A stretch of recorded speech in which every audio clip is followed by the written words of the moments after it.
میرے نبی نے فرمایا قیامت کے دن میں اٹھوں گا، میرے دائیں طرف سے ابو بکر اٹھے گا، میرے بائیں طرف سے عمر اٹھے گا۔ حضرت بلال کی قبر ملک شام میں ہے، لیکن میرے نبی نے فرمایا بلال میرے قدموں سے اٹھے گا، مدینے سے اٹھے گا۔ ہاں ہائے ہائے، اب نے کہا لوگ پیدل چلیں گے، میں براق پہ چلوں گا، بلال میرے آگے سرخ اونٹنی پہ سوار چلے گا۔ جب میدان معاشر میں پہنچیں گے تو بلال اونٹنی پہ کھڑے ہو کے کانوں میں انگلیاں دے کے اذان دے گا۔ وہ اذان بلالی رہ گئی رسم اذان، روح بلالی نہ رہی، فلسفہ رہ گیا تلقین غزالی نہ رہی۔ وہ اذان بلالی ہم سب سنیں گے جب کہیں گے اشہد ان لا الہ الا اللہ، تو سارا میدان معاشر کا مرد عورت کہے گا سچ کہہ رہے ہو۔ جب کہیں گے اشہد ان محمد رسول اللہ، سارا میدان معاشر کا مجمع کہے گا سچ کہہ رہے ہو۔ اس دن بلال کی اذان سننا، وہ غلام ہو کر محبوب ہوئے، حبیب ہوئے، پیارے ہوئے۔ جب ہائے ہائے ظہر کی نماز کی اذان دینے لگے، اللہ کے نبی کا انتقال ہو چکا ہے، جب اشہد ان محمد پر پہنچے تو روتے روتے روتے آواز بند ہو گئی، اور جلدی سے اذان پوری کر کے نیچے آئے، کہا آج کے بعد قسم اٹھاتا ہوں اذان نہیں دوں گا، میرا نبی نہیں ہے تو اذان بھی نہیں ہے۔ اور حضرت ابو بکر سے اجازت لے کر جب وہ خلیفہ بن گئے، جہاد پہ چلے گئے، 6 مہینے تک آئے نہیں۔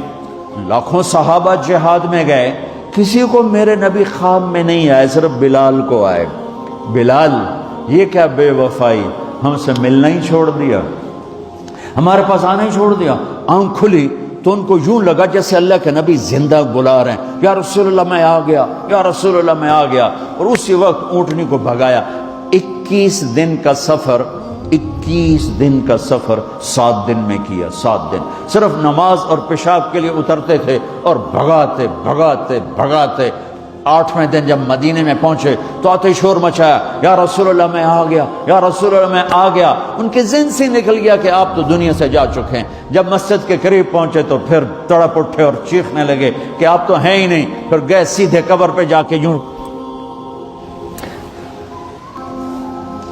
قبر کو لپٹ گئے، یا رسول اللہ میں تو آ گیا ہوں، آپ کہاں ہیں؟ یا رسول اللہ میں تو آ گیا ہوں، آپ کہاں ہیں؟ یا رسول اللہ میں تو آ گیا ہوں، آپ کہاں ہیں؟ بے قراری میں روئے جا رہے، میں تو آ گیا ہوں، آپ کہاں ہیں؟ میں تو آ گیا ہوں، آپ کہاں ہیں؟ نماز کا وقت داخل ہو گیا۔ کون سی نماز سے اللہ ہی جانتا ہے، اور سب کو پتا تھا بلال نے قسم کھائی ہے کہ اذان نہیں دیں گے، لہذا کسی کو جرت نہیں ہو رہی کہ بلال سے کہیں آج اذان بلالی سنا دے۔ تو چند صحابہ کو خیال آیا کہ نبی کے نواسوں کو سفارشی بناتے ہیں، حسنین۔ آپ نے فرمایا میری آنکھوں کی ٹھنڈک حسن اور حسین، میرے جنت کے پھول حسن اور حسین۔ آپ ان دونوں کو اٹھاتے اور دونوں کو سینے سے لگاتے اور کہتے ہیں اللہ میں ان سے پیار کرتا ہوں، تو بھی ان سے پیار فرما، اور جو ان سے پیار کرے ان سے بھی پیار فرما، اور جو ان سے بغض رکھے ان سے بغض رکھ، جو ان سے نفرت کرے ان سے نفرت کر، جو ان سے پیار کرے ان سے پیار کر۔ آپ اپنے بچوں کے لیے گھر میں تشریف لاتے دونوں کے، اور ایسے ہو جاتے ایسے، آؤ بچوں اپنے اونٹ پہ چڑھ جاؤ، دونوں بچوں کو کمر پہ چڑھا لیتے اور کمرے میں چکر لگاتے، پھر یوں منہ کر کے کہتے تمہارا اونٹ کیسا ہے؟ پھر دونوں بھائیوں کو اتار دیتے اور زینب نواسی کو بٹھاتے، پھر پورے کمر میں چکر لگاتے۔ یہ میرے نبی نے لیسن دیا ہے کہ بچوں کو ٹائم دو۔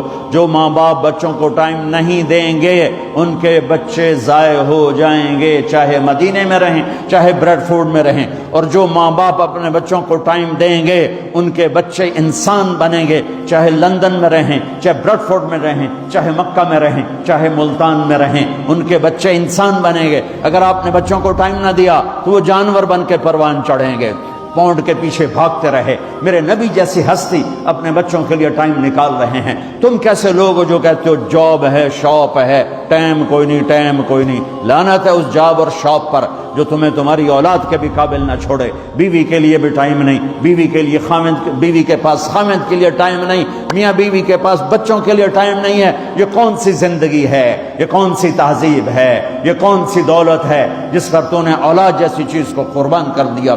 ابو ہریرہ فرماتے ہیں میں نے دیکھا میرے نبی نے کبھی حسن کبھی حسن پاؤں پہ کھڑا کیا ہوا اور جھولا دے رہے ہوتے تھے، جھولا جیسے اب مائیں جھولا دیتی ہیں اپنے چھوٹے بچوں کو، پھر ان کو کہتے اوپر چڑھ بیٹا، اوپر آ جا، اوپر آ جا، اوپر آ جا، اوپر آ جا، تو وہ ایسے ایسے ایسے ایسے ہوتا ہوتا ادھر پھر ادھر پھر ادھر پھر ادھر پھر ادھر، اب کہتے اور آگے آ جا، آگے تو اب ایسے ہوتے تھے، پھر آپ یوں ہو جاتے، آ جاؤ اور آگے آ جاؤ، تو وہ چڑھتے چڑھتے چڑھتے یہاں آ جاتا، اب اسے آگے تو آپ کا منہ شروع ہوتا، تو یہاں اس کو کھڑا کر کے دونوں بازو ایسے فکس کر کے آگے بڑھ کے ان کا بوسہ لیتے اور کہتے یا اللہ میں ان سے پیار کرتا ہوں، تو بھی ان سے پیار فرما۔ تو صحابہ آئے بچوں کے پاس، حسن حسین، کہ بچوں آج کسی کی نہیں چلے گی، تم بلال سے کہو اذان دیں۔ تو یہ دونوں ننھے منھے بھائی، حسن 7 سال کے، حسین 6 سال کے، 10 مہینے کا فرق تھا دونوں بھائیوں۔ چچا ایک درخواست، کہ میرے ماں باپ آپ پہ قربان، آپ درخواست کیوں کہہ رہے ہیں، آپ امر کریں، آپ حکم کریں۔ کہنے لگے جیسے آپ ہمارے نانا کے لیے اذان دیتے تھے آج ہمارے لیے دے دو۔ تو ایک دم وہ رونے لگے بلال، کہا ہے میرے بچوں، میں نے قسم اٹھائی تھی کہ میں اللہ کے نبی کے بعد کبھی اذان نہیں دوں گا، لیکن تم پہ تو ہزاروں قسمیں قربان ہیں، میں اپنی قسم توڑتا ہوں اور اذان دیتا ہوں۔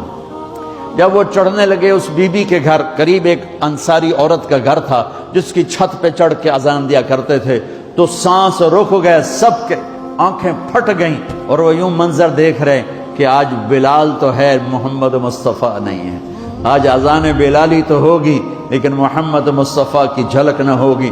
جب ان کانوں میں انگلیاں، جب انہوں نے اللہ اکبر کہا